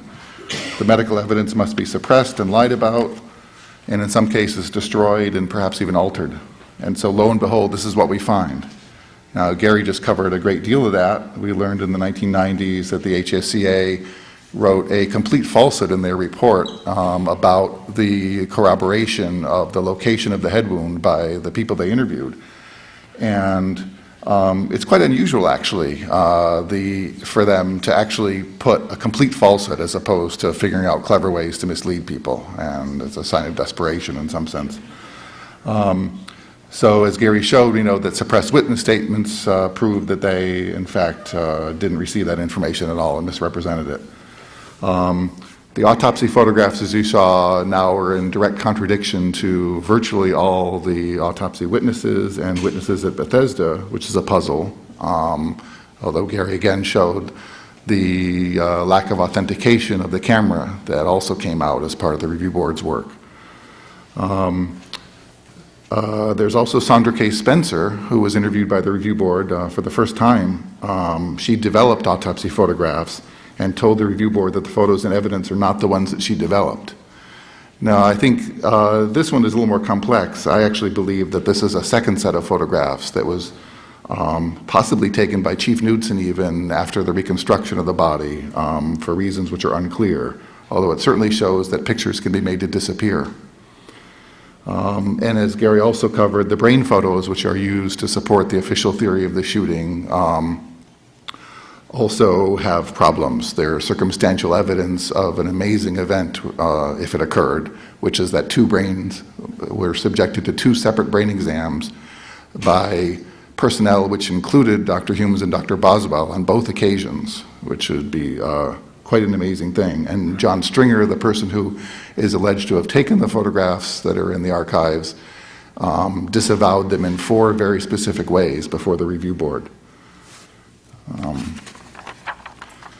We learned a little bit more from the review board releases about Dr. Berkeley, who was the president's personal physician, the only doctor present at both Parkland and Bethesda, who could have shed light on the discrepancies between the reporting that was supposedly emanating from those two places. He's the person who signed the president's death certificate, which was itself suppressed, presumably because it showed that the back wound entered at the 3rd thoracic vertebrae, which is out of single bullet range. Berkeley is the man the Warren Commission apparently never heard of, because you'll search the 26 volumes for him in vain. What we learned from the House Select Committee files when they became public was that Berkeley had his lawyer contact the committee in its early days, in March of 1977, with the news that he had knowledge that, quote, others besides Oswald must have participated. Luckily for the ongoing cover-up, House Select Committee Chief Counsel Sprague was ousted within days of receiving this letter, and was replaced by Robert Blakey, and then things were back to normal. Berkeley was never called to testify before the House Medical Panel, that most uncurious of bodies. And for those who haven't heard, there's an interesting oral history of Berkeley in the JFK Library, and also reproduced by the Review Board, from October of '67, in which the questioner asks, do you agree with the Warren report on the number of bullets that entered President Kennedy's body? And Berkeley's reply is, I would not care to be quoted on that. To which the questioner's follow-up reply is, I see. So what I've talked about doesn't begin to scratch the surface. Gary covered a great deal. The medical evidence is extensive and deep and contradictory. So if we learned so much about it, I guess, then did we finally learn how many shots were fired and from what direction? And I think the answer, unfortunately, is no. The medical evidence is an unholy mess. I could come up with a theory of what really happened in the shooting, but I don't think I could probably get 5 out of 10 people in this room to say, yes, that's absolutely true. This is the legacy of so much cover-up and misinformation, and I believe also in some instances evidence alteration and perjury. The truth is buried under lies. To illustrate this point, I want to challenge the notion, which is shared by both lone nutters and by many conspiracy-oriented medical experts, that the Kennedy autopsy was bungled, that it was what Harold Weisberg termed unworthy even of a Bowery bum. Now, I certainly couldn't agree more that the reporting that came out of the autopsy is grossly inadequate, but I think what happened at the autopsy remains more mysterious than it's sometimes given credit for. Take, for instance, the idea that the autopsy doctors didn't know until Saturday morning that there was a wound in the anterior neck when they called Dallas belatedly and got that news. And that's when the light bulbs went on and they supposedly said, oh, that's where the bullet that came in the back, or the back of the neck, or wherever it was, went out the throat. The story about the Saturday calls to Dallas is received wisdom at this point, and it's repeated on both sides of the debate. And I just don't think it's true. Back in 1964, Dr. Perry told the Warren Commission that Dr. Humes called me twice on Friday afternoon. And our inspector told him, well, didn't he mean Saturday? And Dr. Perry accommodated him, but later in did slip again. I seem to remember it being Friday for some reason. Well, it turns out that John Ebersol, the acting chief of radiology at the autopsy, told the HSA medical panel in a suppressed interview that by 10 or 10:30 at night, a communication had been established with Dallas. Nurse Audrey Bell of Parkland Hospital was interviewed by the review board in 1997, and she said that on Saturday morning after the assassination, she saw Dr. Perry, and he looked like pure hell because he didn't get enough sleep between the calls to Bethesda that came in during the night. What were these calls about? Dr. Perry had explained to Nurse Bell, oh, whether there was an entrance wound or an exit wound in the throat, they were wanting me to change my mind. So, if this is true, why did the Friday night calls have to disappear and be changed to Saturday? Well, for one thing, otherwise there would be no excuse for not having dissected the back and neck wounds and traced the bullet path. What Pierre Fink admitted under cross-examination in the Clay Shaw trial, that he was ordered not to dissect the neck, would not have played well at a Warren Commission hearing. So there are reasons to believe, I think, that the autopsy was perhaps not as shoddy as it appears today, but that they may actually have been deceptive in real time. And along with this, it may have been a little more complete than we now think, but the completeness has been buried for reasons of state. Case in point here, I think, is the testimony and other indications that perhaps pictures were taken with probes in the body, probes which showed the paths of wounds. White House photographer Robert Knudsen, who was involved in the processing of autopsy photographs, was greatly disturbed in his previously suppressed House Select Committee testimony that no pictures of such probes were in the archives. He had a very distinct memory of at least one, and he thought multiple such pictures. Also, autopsy witness Dr. Carney told the review board that he thought multiple, he recalled a photograph being taken with a probe in the president's body. And there's an interesting internal CBS memorandum published by the review board in which Dr. Humes himself, the chief autopsy pathologist, told a CBS employee who went to the same church as he did that a photograph was taken of the body with a probe in it illustrating a bullet path. Now, interestingly, Humes said that these pictures were taken with FBI agents and others out of the room. So this leads to the possibility that the autopsy was at once somewhat more thorough than we now give it credit for, but that it was also purposely conducted in such a way to keep most of the observers in the dark. I can speculate that perhaps the autopsy team, or at least Humes and Boswell, got a version of the big national security cover-up story that we now know that Earl Warren got to sign him on to the Warren Commission. Maybe they were told that they should do their job, but they didn't want the other observers to come away certain that this was a big multi-shooter communist conspiracy that would kick us into a war that would kill 40 million Americans, et cetera, et cetera. This is speculation, of course, but I guess that's my point, that the goal of clarifying the medical evidence undertaken by the review board has only served to underscore what a deep hole it is. I think Richard Russell saw it all the way back in 1964 when at a brief medical discussion in a Warren Commission executive session, he said, this isn't going to be something that would run you stark mad. Okay, so I want to move on from medical evidence and talk about a couple of other areas where we learned a great deal in the 1990s. I think we learned quite a bit more about the web of intelligence that surrounded Oswald. Over the years, one by one of his friends and acquaintances have turned out to be either intelligence agents or friends of agents or witting assets of some form. Oswald's friend George de Mohrenschildt admitted before his death that his friend, the local CIA officer, had him keeping tabs on Oswald. On a related note, a little off topic, but I think it's an interesting story. About 6 months before de Mohrenschildt's death, we find out now from CIA files, he wrote a letter to then CIA Director George Herbert Walker Bush, almost literally pleading for his life. Bush noted in a memo to his subordinates that, yes, I know this man. Bush had roomed at Andover with de Mohrenschildt's nephew and had first met de Mohrenschildt himself in the 1940s. And then Bush personally drafted a letter back to de Mohrenschildt saying essentially, have a nice life, or not as it turned out. So we have 2 degrees of separation between Oswald and the current president's father. We also learned from the files a while back in the 70s that another friend, Ruth Paine, who couldn't remember before the Warren Commission which agency of government her sister worked for, that department turned out to be, drum roll please, the Central Intelligence Agency. Easy thing to forget. And in the New Orleans grand jury transcripts, which were targeted to be burned by the DA who replaced Jim Garrison, but were saved in a garage and made it to the review board in the mid-90s, Marina Oswald Porter, in secret grand jury testimony, was asked why she cut off contact with Ruth Paine. Ruth Paine, for people that don't know, was housing Marina at the time of the assassination. Her answer? Quote, I was advised by Secret Service not to be connected with her. Seems like she was not connected, she was sympathizing with the CIA. She wrote letters over there and they told me for my own reputation to stay away.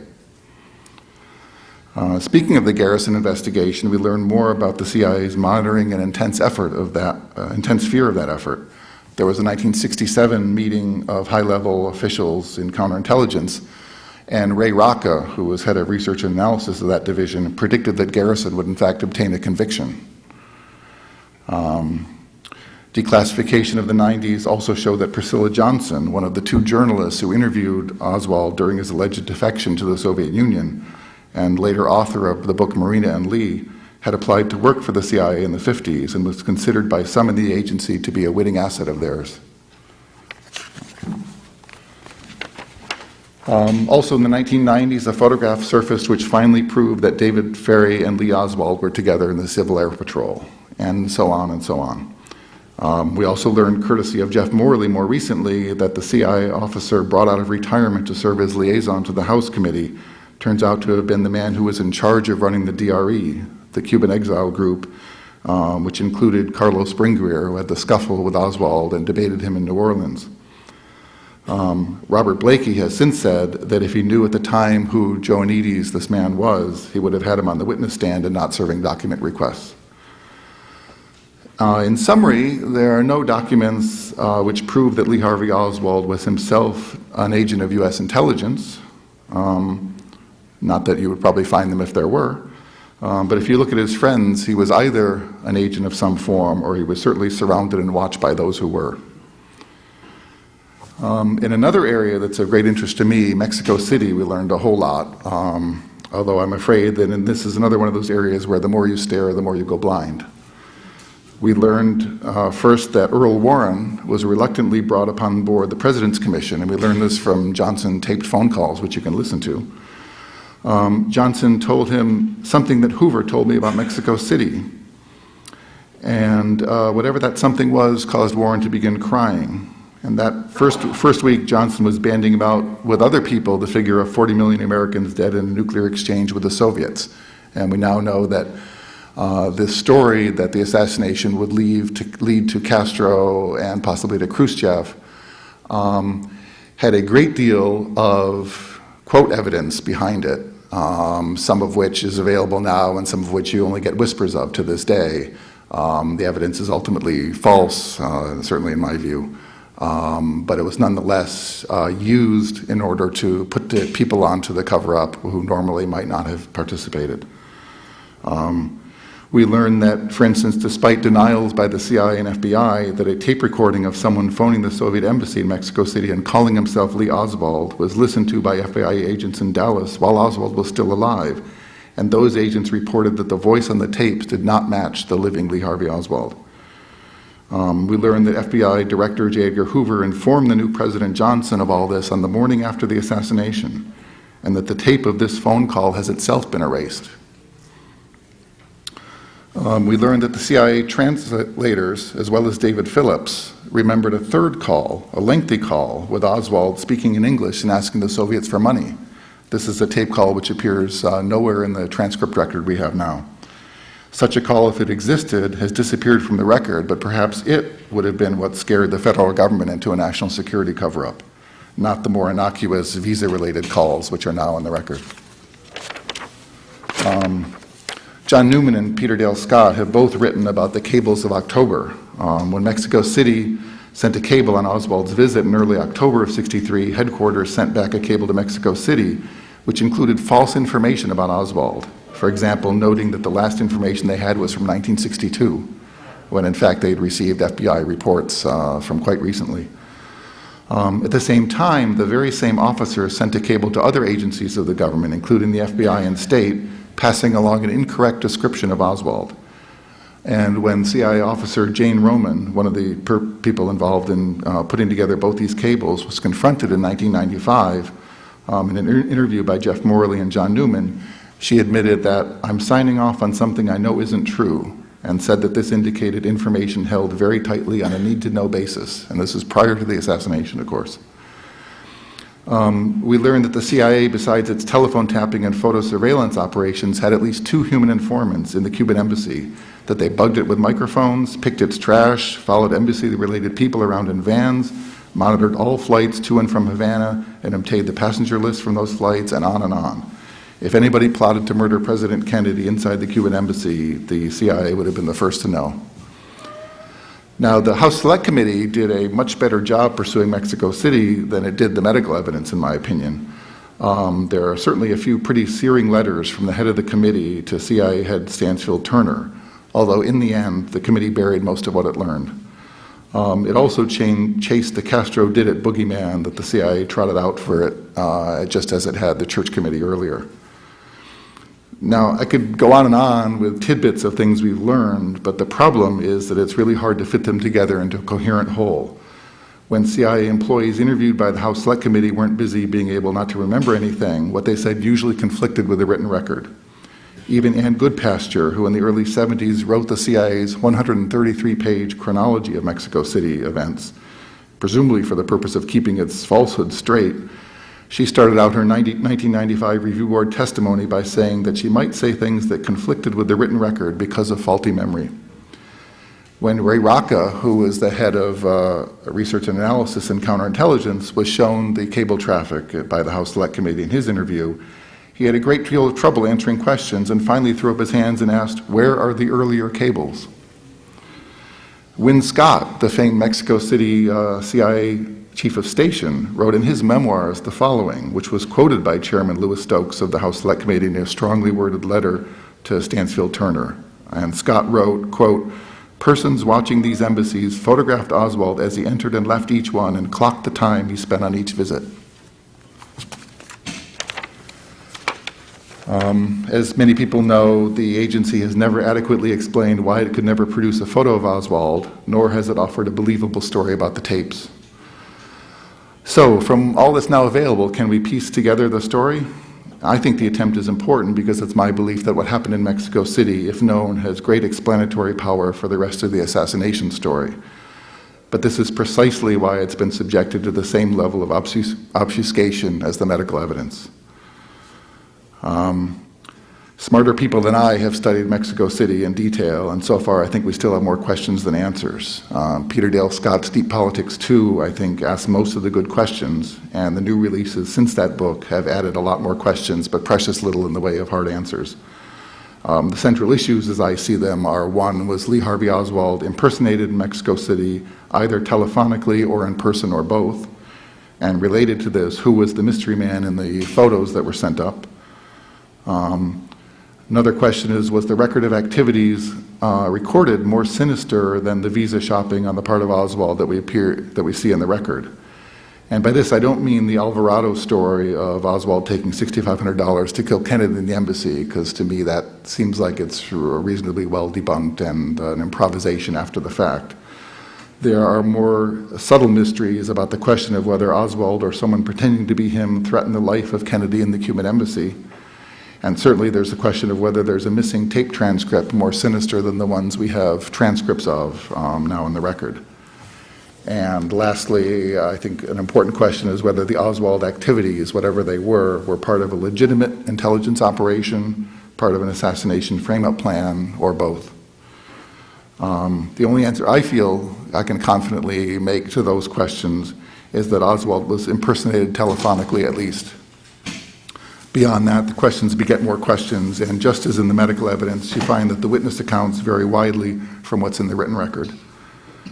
I'm going to skip a little bit for reasons of time. Foreign policy, interestingly enough, is an area where we learn some amazing things from declassifications of supposed JFK assassination records. We learned that the prime organizers of the Bay of Pigs invasion thought that the date had been blown and told their superiors, but nobody apparently told Kennedy, and the event went ahead as planned. We also got confirmation of spring 1963 Vietnam withdrawal plans in the form of a May Secretary of Defense conference on Vietnam, which included a printed timetable for withdrawal and an admonition from McNamara that this was not fast enough. The biggest surprise probably was the Operation Northwoods papers, the Joint Chiefs' plan to simulate or create actual terrorist attacks on the U.S., which could be blamed on Castro and which could then be responded to by an invasion of Cuba. An interesting story I think is relevant comes from Red Fay, who was a friend of Kennedy's, appointed to be Undersecretary of the Navy, who wrote a book called The Pleasure of His Company. Fay describes being on a yacht with Kennedy after John Kennedy had read 7 Days in May. And JFK described the conditions under which the U.S. military might overthrow an American president. He said it would have to be a young president. Kennedy was elected at age 43. And he would have to have a Bay of Pigs type failure. This would make the military nervous and engage in a little criticizing behind his back. And then if there was a second Bay of Pigs, they might get really antsy and stand ready to do their patriotic duty to protect the nation. And then if there was a third such event, they would act. Kennedy concluded this unusual musing in front of his stunned audience by saying, "But it won't happen on my watch." Well, if you look at the history, Kennedy had the Bay of Pigs, of course. Later, there was the Cuban Missile Crisis with the Joint Chiefs, not to mention Dean Acheson, Richard Russell, and other people thumping on the table to invade Cuba. For the third failure, take your pick. The opening of a second track channel of negotiations with Castro, which was done behind the back of the rest of the government, but certainly not unknown to them, or the Vietnam withdrawal plans we now see that were on the books in the spring of '63. I think the possibility of 13 more years of Kennedy's in the White House would not have been attractive to some very powerful people. So speaking of who killed John Kennedy, if anybody was hoping that the archives would open and finally they would have to tell us what happened, I'm sorry to report that you need to move to another country or another planet or something. There may be a Star Chamber vault somewhere that keeps the real history. My feeling is it's almost worse than that there isn't anybody around to tell you what happened. The government, by that, if you mean the people on the TV and all who we see running the show, doesn't know who killed John Kennedy, and some of them would probably be very curious to find out. I've noticed that in some recent conference that there's a distinct trend away from talking about who killed President Kennedy, and there's good reasons for that. It can be irresponsible to speculate too wildly. The debate also, though, I think tends to be mired in forensics. And I don't want to poo-poo this, and I certainly don't take the attitude that, oh, the evidence is all fake, so don't paying attention to it. But I still think that with all we've learned about the bigger picture, that it's strange that 40 years later, that it's possible even that we can have a debate about exactly where the fatal bullet that entered John Kennedy's skull. And I think the fact that there is a debate that goes on is instructive in its own right. Gary mentioned the neurosurgery article, and it's been fascinating for me to watch in the last couple of years what I call the lone nut community. And it's more than this article. They are all reverting back to the low entrance wound in the skull. and essentially trying to erase the House Select Committee and just go back to 1964 and the Warren Commission report and hope that people haven't learned things over the years. The neurosurgery article even quotes the House Medical Panel at length when it feels like it wants to buttress up their case. But, you know, the House Medical Panel, of course, would be rolling in its grave to hear the head wound being moved 4 inches back down after they worked so hard to move it up. I'm not a doctor and I don't play one at conferences, but I will say that the most revealing aspect of the entire matter is that the location of the bullet that entered John Kennedy's skull and killed him is not known with absolute certainty down to the centimeter. I don't believe that the record on the medical evidence or in Mexico City or any of the other tangled matters is a mess because of sloppiness on the part of the autopsy doctors or FBI agents or Warren Commission staffers. And it's not assassination buffs who are moving this wound 4 inches around. I think the record is a mess, and it's a mess for a good reason, because if it wasn't a mess, we would know who killed John Kennedy. I think the answer to that question is not provable by the record itself, which can only serve to prove that the government worked assiduously and intensely to avoid finding out. But I think it can rule out certain suspects. I don't believe, for instance, that it's any longer credible to say that Carlos Marcello got a stone in his shoe and he thought to himself, hey, there's this CIA false defector named Oswald back from the Soviet Union in my city, so why don't I send him to Mexico City to be caught speaking on tapped telephone lines, and maybe then I can set him up to take the fall for killing Kennedy. Oh, and I must remember to figure out a way to get the FBI to take Oswald off the watch list before he goes down there. And besides the mob, Fidel Castro is, of course, the favorite fallback. If you read the 3-volume station history of the Mexico City station compiled by Ann Goodpasture, or at least the parts that aren't blacked out, it would be hard to say that Cuban agents could have planned what to have for breakfast without the CIA knowing about it. One of the transcripts of tapped phone calls provided to the Warren Commission was between Cuban President Dorticos and the Cuba's ambassador to Mexico, Armas, in the aftermath of the assassination. And one of the most striking things about this call is how much trouble these two men have themselves just understanding each other on this phone line. I think perhaps maybe it has too many taps on it. I don't know, but if they had plotted a murder over that phone line, they might have whacked the president of Venezuela by mistake. How Castro's people impersonated Secret Service agents behind the grassy knoll has never been adequately explained to me either. It's my belief that at this juncture, the range of credible explanations for the assassination have narrowed considerably, thanks to the tenacious and intelligent work of the citizen researchers, including many people in this room. I guess in my view, to speculate briefly, the low-end range of such plots has people who had a pretty high level in intelligence. People certainly have bandied about over the years the names of folks like David Phillips and David Morales and CIA asset and mob chieftain Johnny Roselli and people like that, with probably Texas help as well on the ground. And on the other end, you can take it all the way up to the Joint Chiefs of Staff and the people inside and outside the government that work with them. The murder itself was a class operation on the ground, and it was run by people in the government who knew a great deal about intelligence and with enough clout to have their fingers on the system in the lead up to the assassination, in my view. But to untangle this with any specificity and certainty, well, I don't want to stop anybody, but I think it's instructive to look at the church committee's efforts to figure out exactly what was going on with the plots to kill Fidel Castro. I think it's a credit to their tenacity that they got as far as they did. But they still ended up with fundamental uncertainty about even whether presidents knew and even whether CIA directors themselves were or were not informed at various stages. They ran into a system of plausible deniability, compartmentalization, need to know, insulated layers, and not to mention the phrase, I don't recall, when all else fails. William Harvey, who was in charge of these plots, left behind a memo which referred to backstopping the record with forged and backdated 201 files. Something we may want to keep in mind as we inspect the records of one Lee Harvey Oswald. So I guess I'd also say that at this stage, 40 years later, I'm not sure that who killed JFK is even the most important question anymore. I think certainly it matters a great deal that in 1963 the democratic process was subverted by gunplay. But I think what happened afterwards was probably worse. The society's finest, men of unimpeachable reputation, put the most impressive face on utter nonsense.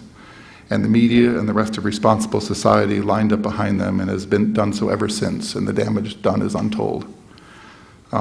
The most positive aspect of all this, I think, has been the ordinary people who never bought the story, despite the most intense and sustained public relations campaign in modern history. Pundits will often lament the modern loss of faith in government, which is, of course, traceable to the time of the Kennedy assassination and the Vietnam War, which happened to follow it. I think the unfortunate truth here is that the loss of faith in government is a sign of mental health. Another positive aspect of all the digging that the Kennedy assassination inspired in so many people, I think, is that it's helped to open up a whole world, unfortunately the real world, for a lot of people. Think of the names that are household words to us in this room, for instance: Richard Helms, William Harvey, James Angleton, Johnny Roselli, Allen Dulles. And I'm always amazed at how the names keep coming up, how recent the event is in some ways. Porter Goss, who's now the CIA head involved in conducting a purge of those in the agency who are not considered loyal enough to the White House, was in fact a covert operator in Miami in the 1960s and also served for a time in Mexico City. Maybe he has a photo of Oswald. But the society's failure to come to grips with the assassination is troublesome, and it would be so nice to get it corrected. However, if you open up a history textbook or an encyclopedia to this day, right now in 2004, you will find the same nonsense from 40 years ago. I looked recently at Microsoft Encarta, which is the most popular electronic encyclopedia in the world, used by millions upon millions of students. And it's improving, I guess. A few years ago, it used to say 2 shots were fired and the president fell forward. In the new edition, they're now up to 3 shots, but he's still falling the wrong way. I think the problem is that to confront the assassination honestly is to confront American society honestly with all its problems, and that's not easy. Last month, I don't know how many people caught the documentary on the Robert Kennedy, on the life of Robert Kennedy. And I think it was okay. It was pretty much what you'd expect. It covered the transformation of Robert Kennedy from McCarthy aide to the president's right-hand man and to his grief in the aftermath of his brother's murder. But, you know, there's this point they reach in the documentary where his brother John Kennedy is killed tragically, and it's presented like it might as well have been a freak elevator accident. And then at the end of the documentary, Robert himself runs for president, and boom, another elevator accident. The real story of Robert Kennedy, I think, is the most poignant Greek tragedy in American politics, and it can't be told on American TV. The real story is of a man who grew up in his brother's shadow, and Bobby is the bulldog side of cool brother Jack, pushing the fight against organized crime and running the covert action in Cuba and so on. And one day, boom, all that's gone. And Robert Kennedy is no idiot. He knows that his brother's political enemies have killed him. And they haven't gone away. They're out there, unseen but very real. Bobby stays in politics. It's what he knows, but he's bored in the Senate. So he goes to South Africa, and he hangs with Cesar Chavez and turns against the Vietnam War. And along the way, something interesting happens to them. He finds his own vision, and I think, frankly, it's a better and more compassionate vision than his brother's. But the Greek tragedy follows that. In 1968, the path to the presidency opens up for him, and after a lot of agonizing, he picks up that mantle and starts walking up a hill that I think he has to know has the strongest likelihood of his own death at the end of it. There are guns waiting at the top of the hill, but he takes the road anyway. There's a book, 85 Days, by Jules Witcover, which tells the story of the campaign. And when RFK was on the campaign trail in April of 1968, 1 week after the murder of Martin Luther King, and the word comes into campaign aide Fred Dutton that a rifleman's been seen on a roof. So Dutton enters Kennedy's hotel room and just goes over and quietly closes the window curtains. And Bobby Kennedy just turns to him and says, "Don't close them. If they're going to shoot, they'll shoot." Now, there are a lot of stories that Robert Kennedy intended to reopen the investigation into his brother's murder upon achieving the presidency, despite his studious avoidance of comment on the matter. And if this is true, to me it shows the folly of the idea of denying the truth now in order to achieve power and tell the truth later. I'd like to finish in a few minutes by talking about what the goal is for us here in 2004. One goal for many people here, obviously, is to learn as much as we can about the truth of the Kennedy assassination. Now, I've in this talk expressed some pessimism about reaching a full understanding of that event that most of the people in this room could agree on, let alone the people outside who may simply refuse to believe what they don't want to believe. But I'm more than happy to be proved wrong, and there's amazing work still going on. I know that John Hunt, for instance, has been finding some incredible stuff related to medical and ballistics evidence in the National Archives. I think that I hope there are budding authors that are studying the HSCA files, because we've had a lot of postmortem books on the Warren Commission and only one on the HSCA, and I think there's incredible stories to tell there. The CIA segregated collection has volumes of information on Cuban exiles and other aspects of the larger story, which deserve to be told. And people know things like Jeff Morley's dragging out the story of CIA obstruction of the House Committee. Don Thomas, if you're familiar with his work of the last few years and the acoustics evidence, it shows that even the basic core evidence hasn't been fully utilized. So I hardly want to be here discouraging people who have done the heavy lifting to move this case forward year after year. For myself personally, the goal has started to change to be less about figuring out who killed John Kennedy and more about communicating what we've already learned about the societal dysfunction and truth-telling which surrounds the whole affair. In this respect, the JFK case is hardly unique, of course, but I think it has great value because so much digging has been done and so much is known. The record on this case is a window onto a world that we seldom get such good glimpses of.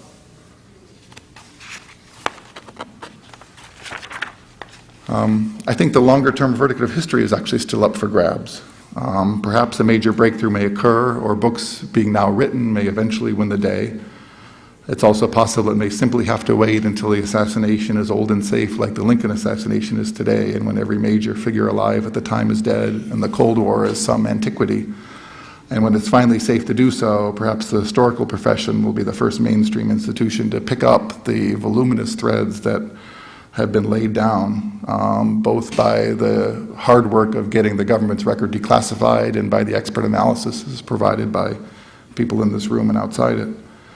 And more immediately, I think there's always new students and citizens who can learn a great deal both about the Kennedy assassination and about larger issues of their lives and the politics of the government and of the world, frankly, as well as the ancient 1960s. And so that's where I put my energies. My particular passion, as some people know, is to use my skills to make as much of the documentary record available as possible via the internet and on CD-ROMs. I think there's a lot of useful things other people can do if they have an interest here along these lines. For instance, I never realized until getting into the case how many oral histories are conducted of important people. And an oral history project interviewing all the experts on this case, I think, would be amazingly valuable, both to continue the sharing of information and to lay down for posterity as well. The Kennedy assassination may be 40 years old and thus seemingly irrelevant to many people, but I think every important political event where lies become the accepted wisdom needs to be challenged. And this assassination is really unique because we've broken through the crap and exposed a great deal of the naked emperor in incredible detail for anyone who cares to look. And so for that reason alone, I think the story is too important to let slip down the memory hole.